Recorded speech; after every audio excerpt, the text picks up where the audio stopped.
Everyone, Achas Christian here reporting. Spouses SILOS versus Philippine National Bank, GR number 181045, July 2, 2014. Article 1308, this contract must be bind contracting parties. Its validity or compliance cannot be left to the will of one of them. In loan agreements, it cannot be denied that the rate of interest is principal condition if not the most important component. Thus, any modification thereof must be mutually agreed upon, otherwise it has no binding effect. Facts. Spouses SILOS secured a revolving credit line with Philippine National Bank through a real estate mortgage as a scrutiny. After 2 years, their credit line increased. Spouses SILOS then signed a credit agreement which was also amended 2 years later, and several promissory notes as regards their credit agreements with PNB.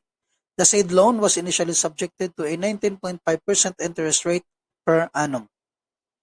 In the credit agreements, spouses SILOS bound themselves to the power of PNB to modify the interest rate depending on whatever policy that PNB may adopt in the future, without the need notice upon them.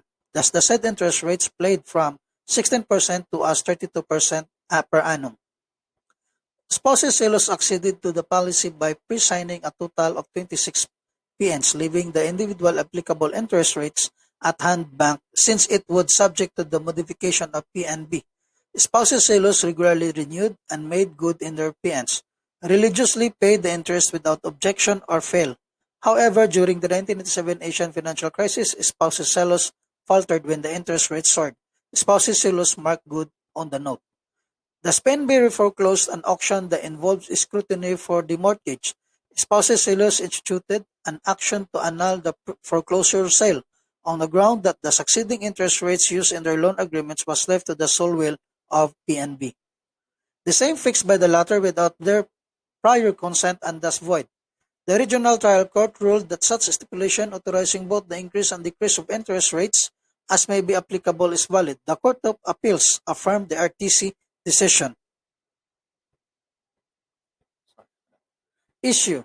May the bank on its own modify the interest rate in loan agreement without violating the mutuality of contracts? No. Any modification in the contract such as interest rates must be with the consent of the contracting parties.